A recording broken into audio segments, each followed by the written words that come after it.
They weren't masterminds. They didn't have criminal records. No experience with safe-cracking or hacking.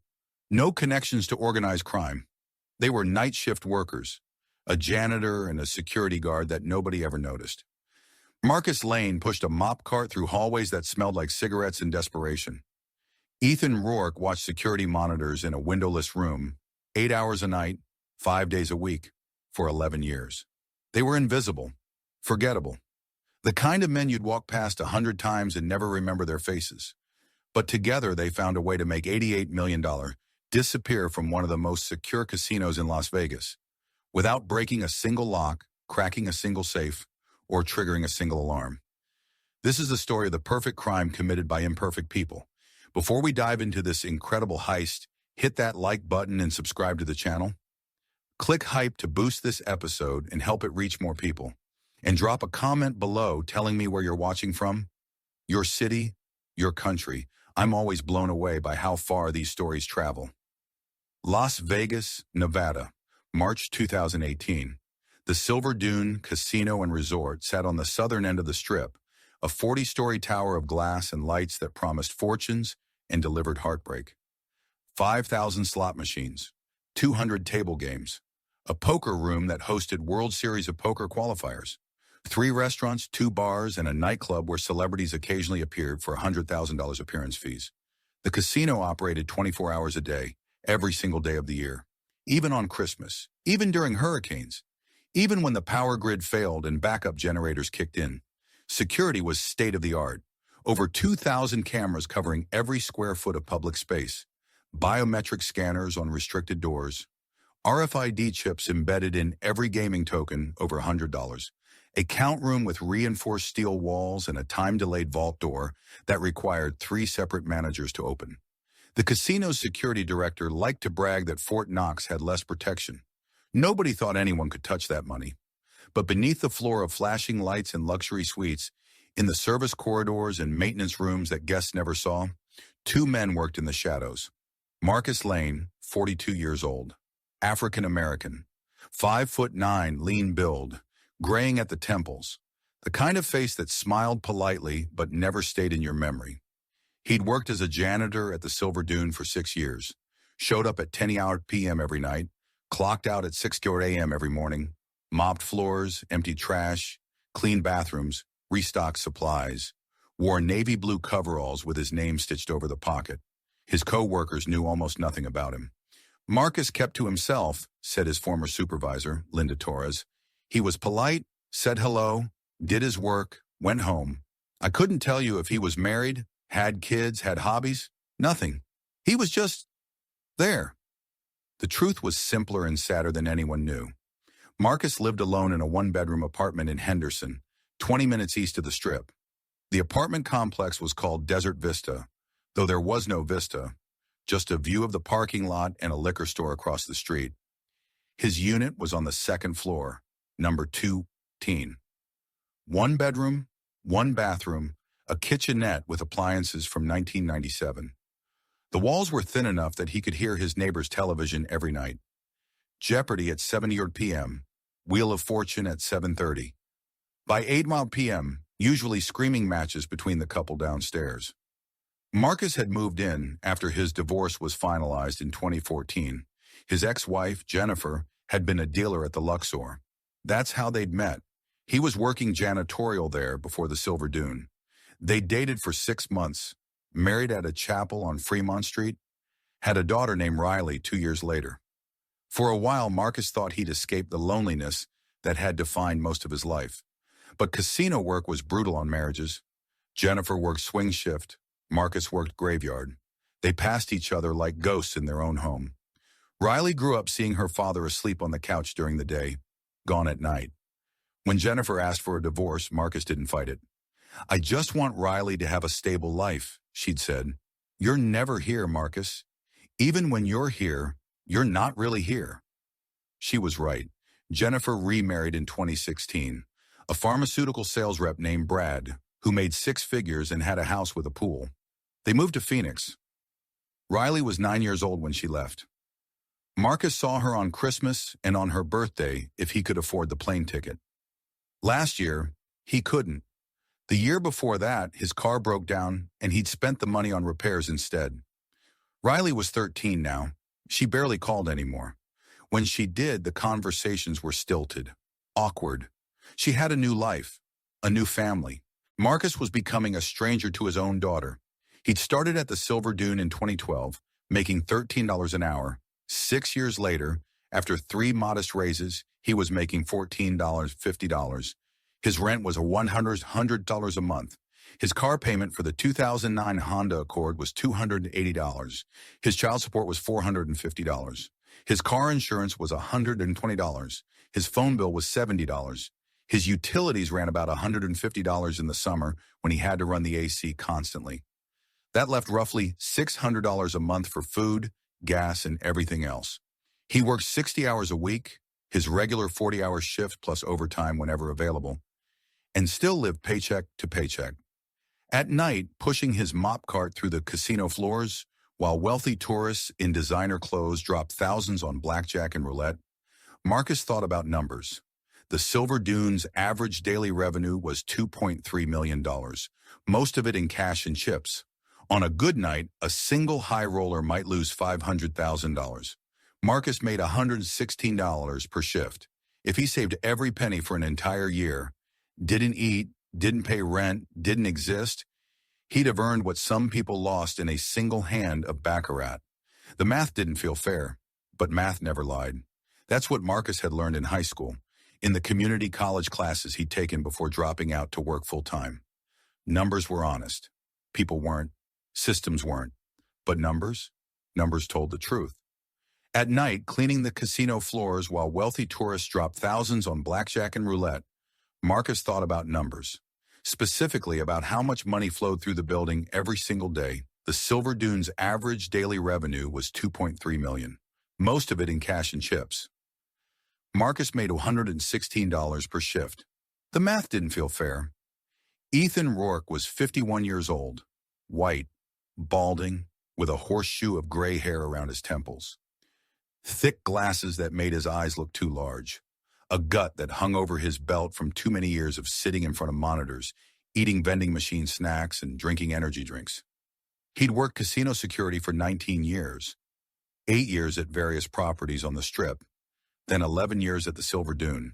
He'd started as a floor guard in 2000, one of the guys in cheap suits who walked the gaming floor watching for card counters, drunk idiots starting fights, prostitutes soliciting clients. It was boring work punctuated by occasional violence, breaking up fights, escorting out angry losers, calling Metro Police when things got serious. Ethan was good at it. He had a calm demeanor, didn't escalate situations unnecessarily. Management liked him. He got decent performance reviews. But in 2011, during a confrontation with a drunk gambler who'd accused a dealer of cheating, Ethan took a punch to the knee. The guy was wearing steel-toed boots. Ethan's ACL tore partially. Workers' comp covered the surgery, but he was never quite the same. Walking long shifts on the casino floor became painful.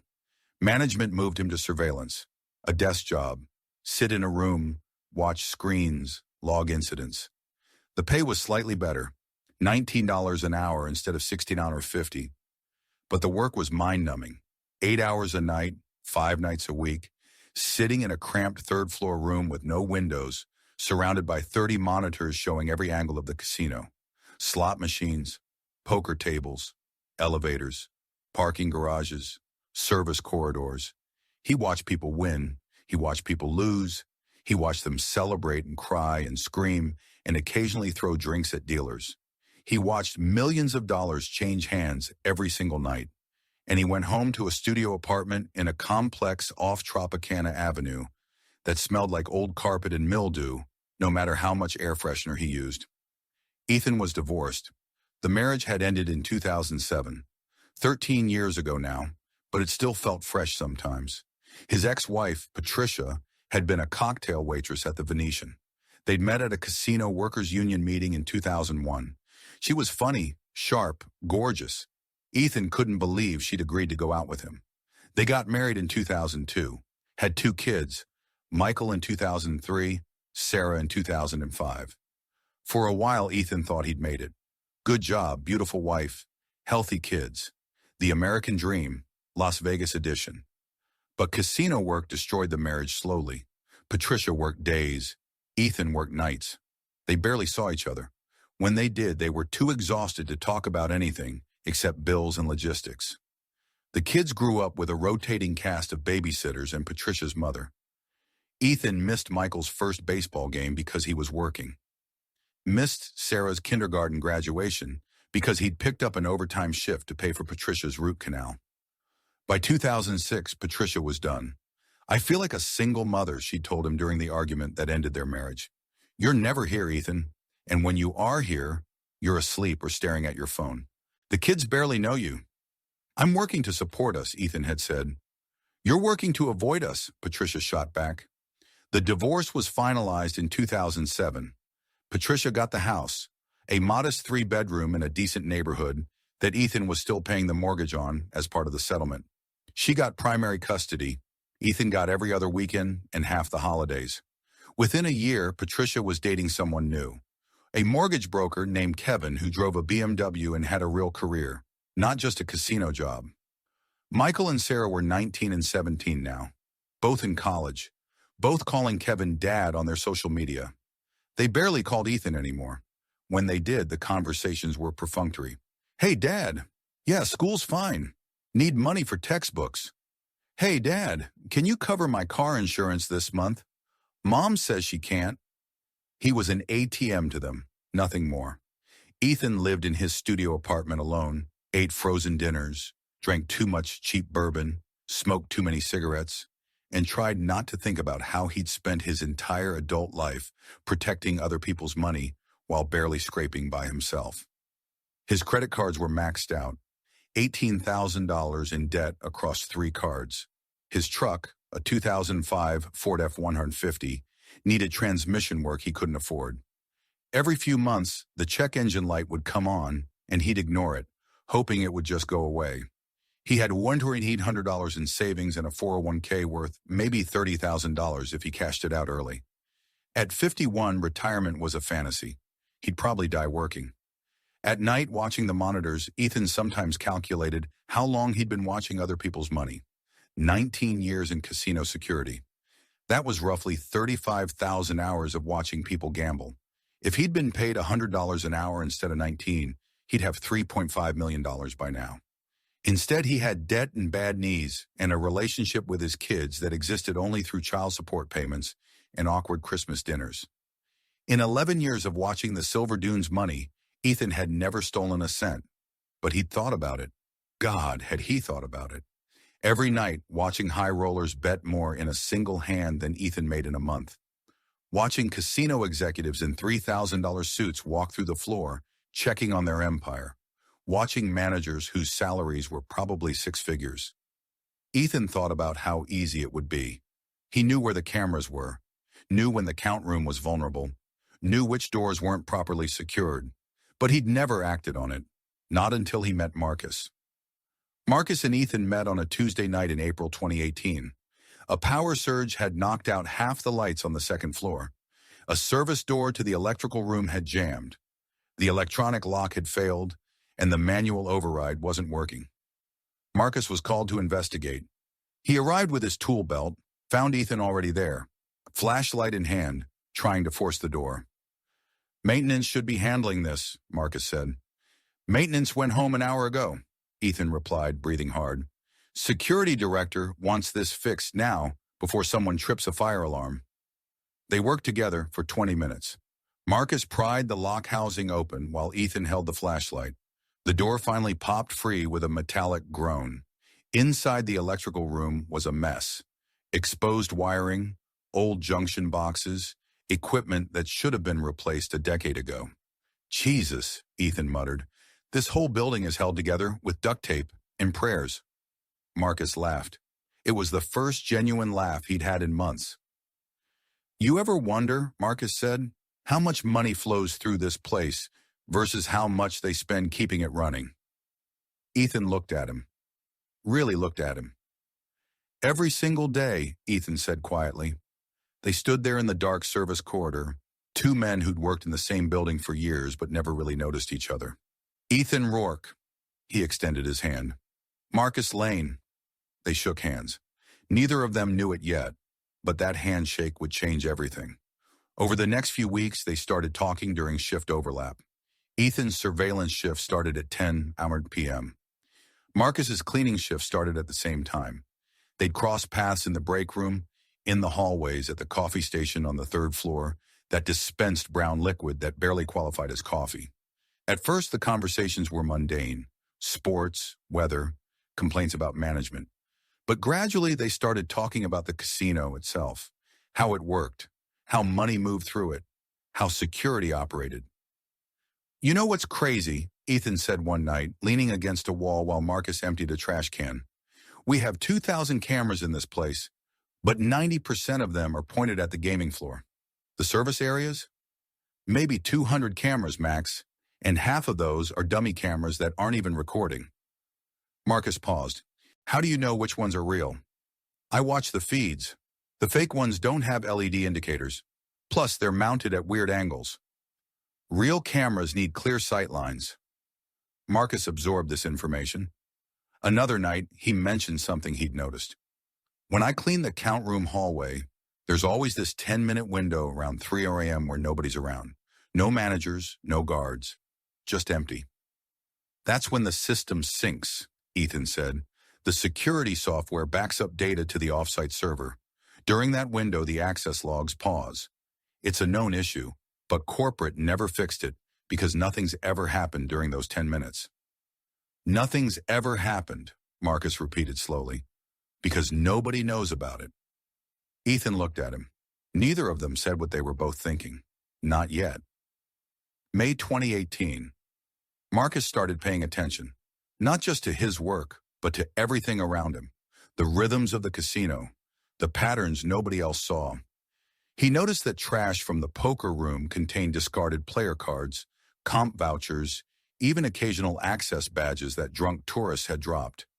He started collecting them, not for any specific reason at first, just curiosity. He noticed that certain managers were sloppy with paperwork.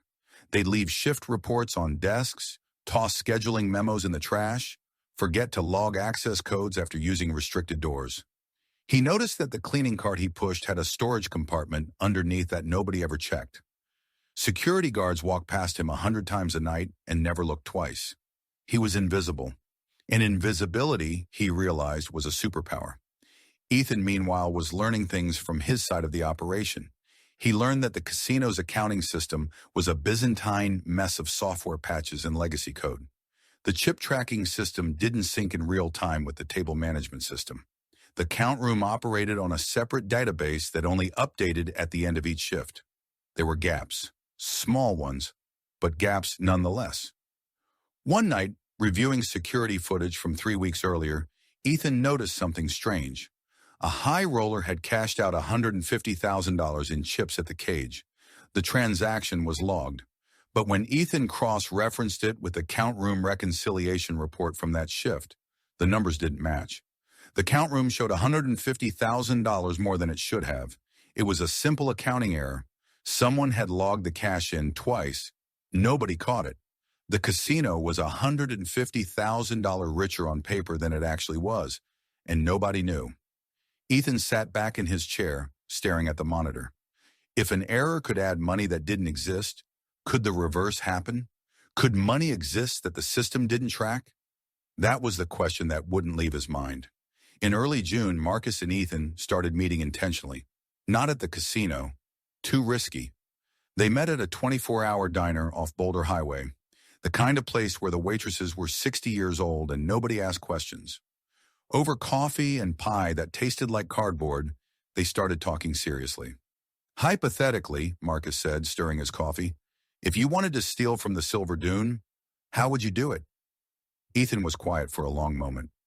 You wouldn't steal from the vault, he finally said. Too much security, too many cameras, too many redundancies. Then where? You'd steal from the system that thinks the vault is full. Marcus frowned. I don't follow. Ethan leaned forward. The casino doesn't just move physical money. It moves data about money. Chips aren't tracked individually. They're tracked in batches. When a batch gets counted into the system, It's just a number in a database. The system assumes that number represents real chips somewhere in the building. But what if it doesn't? Exactly. Ethan's eyes glinted behind his glasses. What if you could convince the system that chips existed when they didn't, or that chips didn't exist when they did? That's just accounting fraud. No, Ethan said. Accounting fraud is when you steal money and hide the theft. This would be making the casino pay out money it never lost in the first place. Marcus sat back, mind racing. Could that actually work? I don't know, Ethan admitted, but I think I know how we could test it. Over the next month, they built their strategy. It was elegant in its simplicity.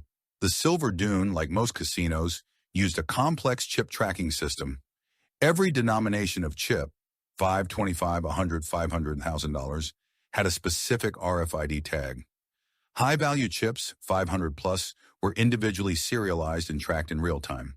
But lower-value chips, tracked in bulk, batches of 100. The system logged 100 green chips entered circulation, but didn't care which specific 100 chips. That was the vulnerability. The plan had 3 phases. Phase 1, data collection. Marcus would use his cleaning access to collect discarded paperwork, shift reports, reconciliation memos, access logs, anything that showed how money moved through the casino systems.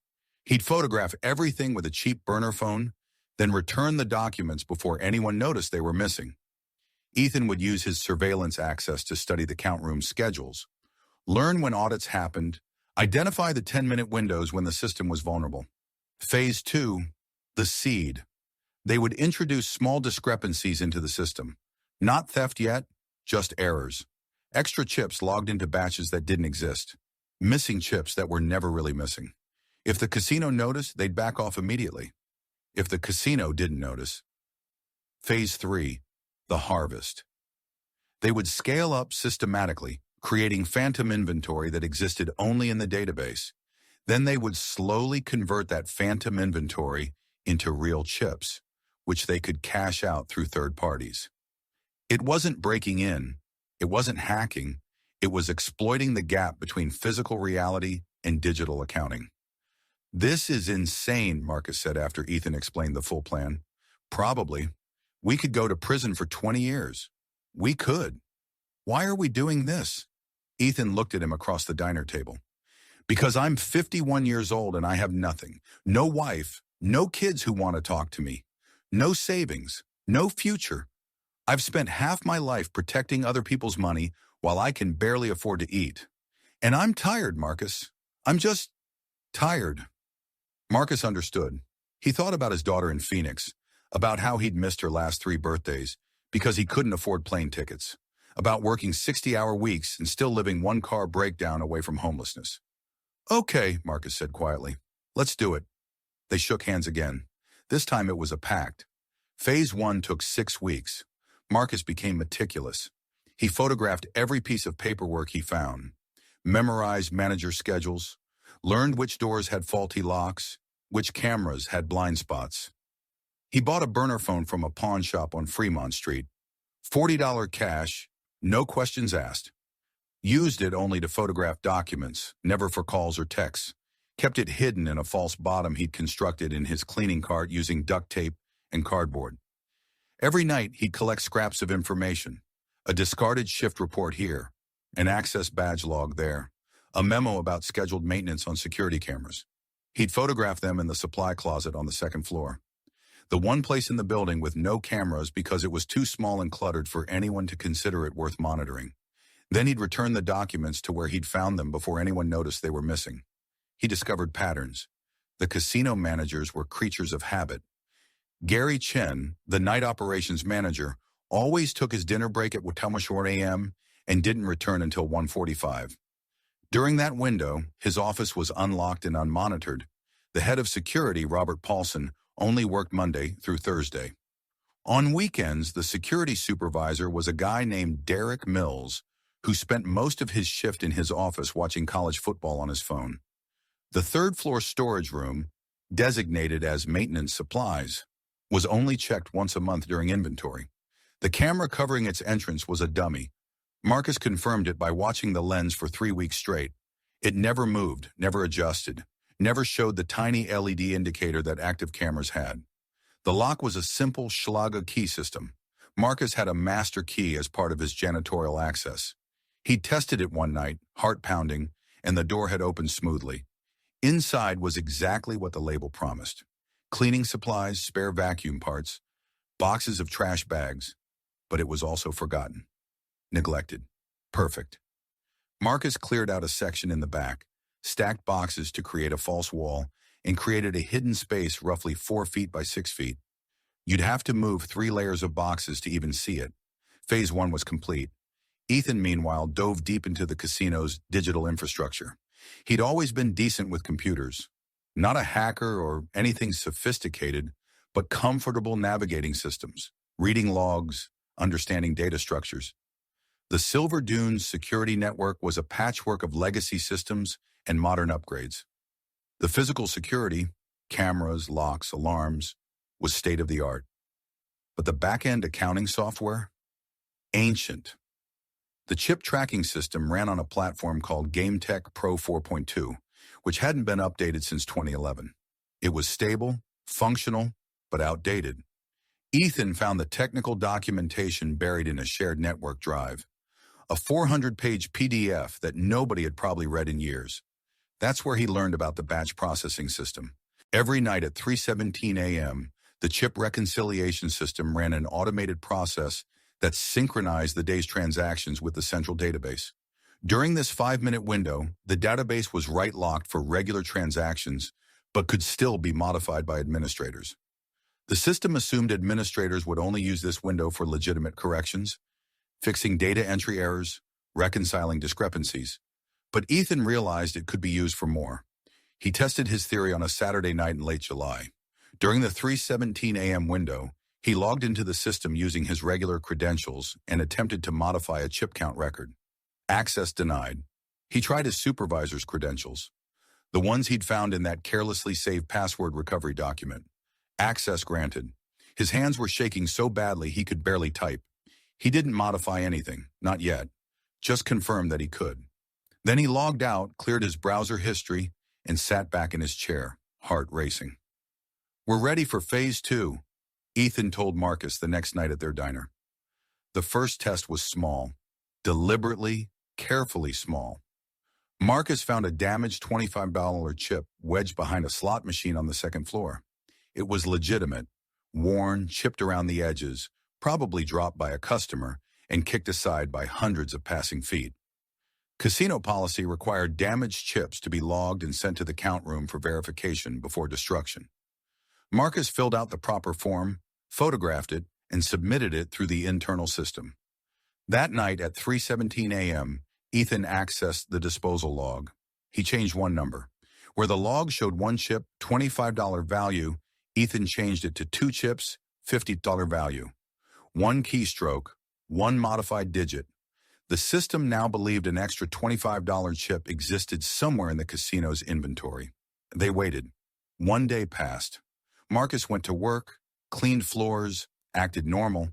His heart raced every time a manager walked past. 2 days passed. Nothing. 3 days. 4 days. A week. No audit, no alarm, no investigation, no email from accounting asking about the discrepancy. The casino system had absorbed the error like it was nothing, because to the system, it was nothing. A $25 variance in a casino that moved millions daily, not even worth a second glance. They tried again. This time, Marcus collected 10 damaged chips over a week from various locations. Trash bins, under tables, in the lost and found box that nobody ever really checked. Real chips, legitimately damaged, properly logged. Ethan modified the logs to show 15 chips instead of 10.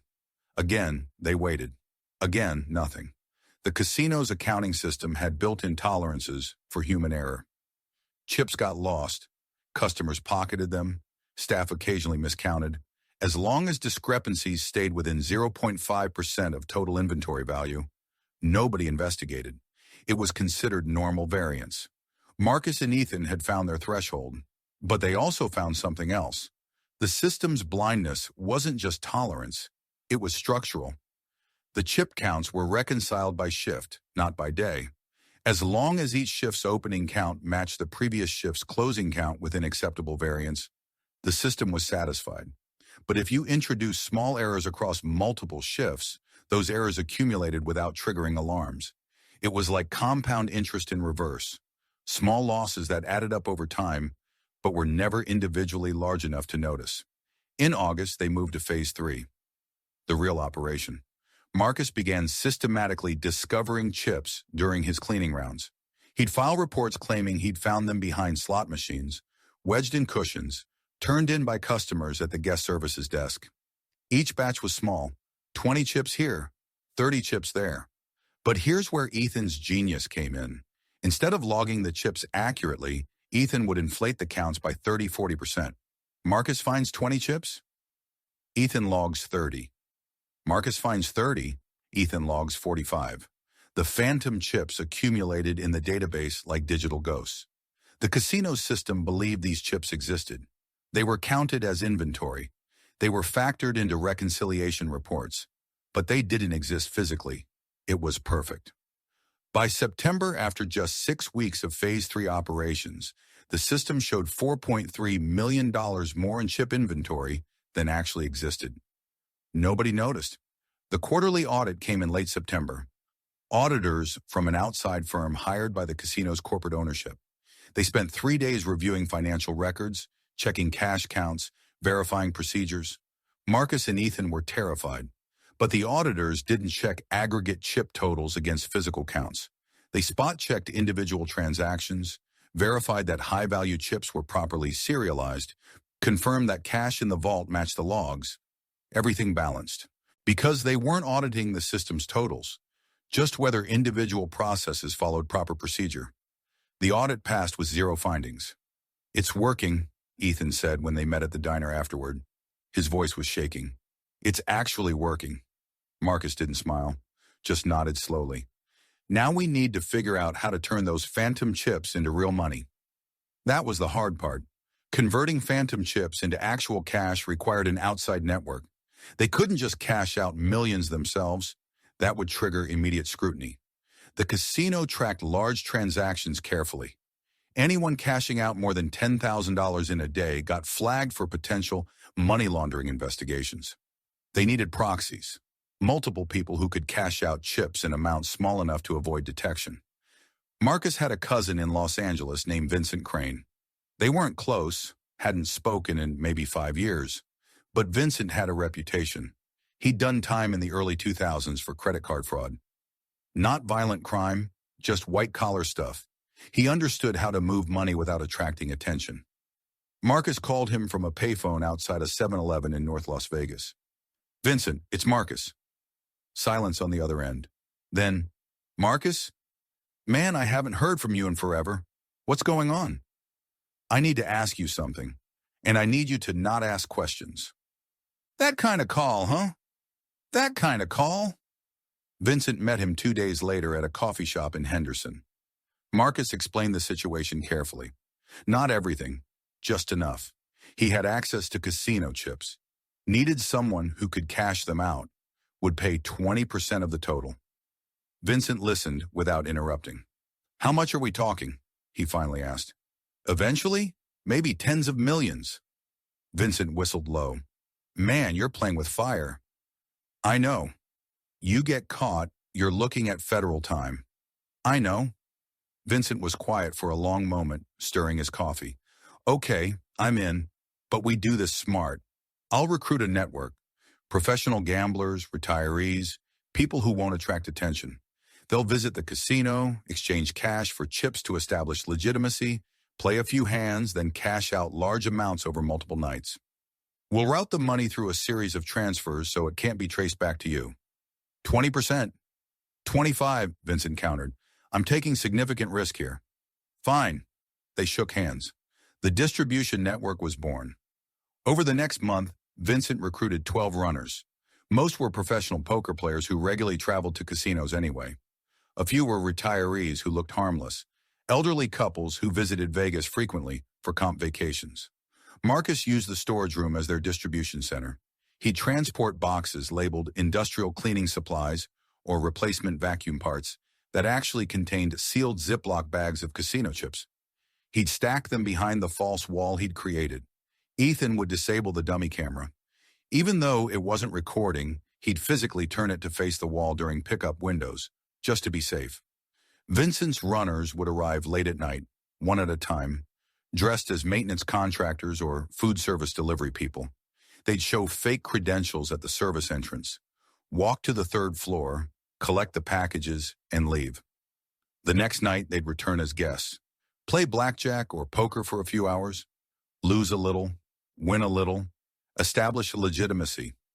Then they'd cash out at different cages during different shifts, never more than $8,000 at once to stay under the federal reporting threshold. The money would be wired to offshore accounts Vincent had set up in Belize and the Cayman Islands. After Vincent took his cut, the remaining 75% was split between Marcus and Ethan, transferred through a series of cryptocurrency exchanges and shell companies until it landed in domestic accounts they'd opened under LLCs with fictitious business purposes. It was slow, methodical, brilliant. By December 2018, they'd moved $12 million. By March 2019, they'd moved $35 million. By July 2019, they'd moved $67 million. Marcus had $25 million sitting in offshore accounts. Ethan had $25 million. Vincent had taken $17 million. Nobody noticed. The casino was making record profits. The strip was booming. Management was happy. Investors were thrilled. Marcus and Ethan continued showing up for their shifts, invisible as ever. Marcus still lived in his same apartment, drove his same car, wore his same clothes. Ethan still drank cheap bourbon and smoked Marlboros and answered his ex-wife's texts asking for money. They were millionaires living like minimum wage workers. Because the moment they changed their lifestyle, someone would notice. And they were so close, so incredibly close to finishing. August 2019. Angela Dorsey was 34 years old, sharp as a knife, and ambitious as hell. She'd been promoted to Assistant Director of Operations 6 months earlier. Part of her job was reviewing quarterly reports, looking for inefficiencies, finding ways to optimize the casino's operations. She was good at her job. Too good. While reviewing the Q2 reconciliation report, Angela noticed something odd. The chip inventory had increased by $11 million over the previous quarter. That wasn't unusual in itself. Casinos ordered new chips regularly to replace worn ones. But when she cross-referenced the procurement logs, there was no record of an $11 million chip order. She dug deeper. The increase appeared to be coming from recovered inventory, chips that had been found, turned in, or reclaimed from various sources. $11 million worth. That seemed high. Angela pulled the detailed logs. Every single recovery entry had been logged by the same security officer during the same shift window. 3:12, 3:17 a.m. Ethan Rourke. Night surveillance. Angela frowned. She pulled 6 months of logs. The pattern was consistent. Every week, multiple recovery entries, all logged by Ethan, all during that 5-minute window in the middle of the night. Individually, the entries were small enough to be plausible, but aggregated, it looked suspicious.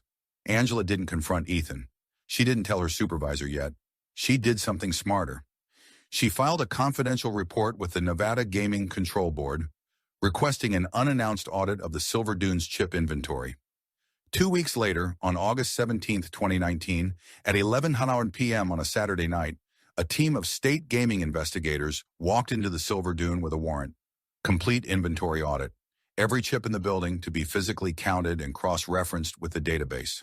The audit took 14 hours. When they finished, the results were stunning. The database showed 4.2 million chips in active inventory. The physical count showed 2.8 million chips. The difference, $88 million. The casino had been paying out chips that didn't exist. The FBI was called in immediately. Special Agent Karen Mills, White Collar Crime Division, took the lead. Her team spent 3 days analyzing logs, interviewing employees, reviewing security footage. The pattern emerged quickly. Every phantom chip entry traced back to Ethan Rourke's security credentials. Every chip transport coincided with Marcus Lane's cleaning schedule. The storage room on the 3rd floor, supposedly containing cleaning supplies, was searched. Inside, empty chip cases, packing materials, and a handwritten ledger detailing transfer amounts and dates. Marcus's handwriting, August 21st, 2019. FBI agents raided Marcus's apartment at 6:00 a.m. He was asleep when they kicked in the door, hands up, face down, cuffed before he could fully process what was happening. They tore the apartment apart, found nothing, no cash, no chips, no evidence, but they found bank statements showing wire transfers totaling $8.2 million from offshore accounts to a domestic account in his name. At the same time, a second team arrested Ethan at the Silver Dune as he arrived for his shift. He didn't resist, didn't say a word, just let them cuff him and lead him away while his co-workers watched in shock. Marcus and Ethan were charged with wire fraud, money laundering, theft of interstate commerce, conspiracy to commit fraud, federal crimes. Combined sentence potential, 40-60 years. Their court-appointed attorneys advised them to take a plea deal. Marcus refused. "They can't prove we stole anything," he told his lawyer. "The chips disappeared into the system. For all they know, it was a database error." "There's a ledger in your handwriting," his lawyer replied, "and $8 million in your bank account. That's from consulting work." "Consulting for who?" Marcus didn't answer. The trial began in January 2020. The prosecution's case was devastating. They showed logs proving Ethan had manipulated the database. They showed footage of Marcus transporting boxes to the storage room. They brought in Vincent, Marcus's cousin, who'd taken a deal to testify against them in exchange for a reduced sentence. Vincent described the entire operation: the runners, the offshore accounts, the systematic cash outs. The jury deliberated for 4 hours, guilty on all counts. At sentencing, the judge was harsh. "You didn't steal from abstract corporate entities," she said. "You stole from every employee whose pension fund is invested in this casino. Every tourist who trusted that the games were fair. Every person who believed the system was secure." Marcus was sentenced to 18 years in federal prison. Ethan was sentenced to 22 years. During the investigation, the FBI traced $82 million of the stolen funds. Most had been laundered through a network of shell companies and offshore accounts. They recovered approximately $31 million in seized assets, but $6 million was never found. Investigators believe it was converted to cryptocurrency and moved through decentralized exchanges, making it effectively impossible to trace. "They were smarter than they looked," Agent Mills admitted in an interview after the trial. "Not smart enough to avoid getting caught, but smart enough to hide a substantial amount where we'd never find it." The Silver Dune Casino implemented sweeping security reforms after the heist. Real-time chip tracking systems were installed, replacing the batch-based legacy software. All employee access credentials were revoked and reissued with enhanced biometric verification. The reconciliation process was automated and monitored by AI systems designed to flag discrepancies instantly. The third-floor storage room was sealed permanently. Angela Dorsey was promoted to Director of Security Operations. She's now considered an industry expert on internal casino fraud. Marcus Lane is serving his sentence at FCI Victorville in California. He'll be eligible for parole in 2032 at age 55. Ethan Rourke is at FCI Sheridan in Oregon. Parole eligibility 2038 at age 70. Neither has spoken publicly about the heist. Both declined interview requests for this documentary.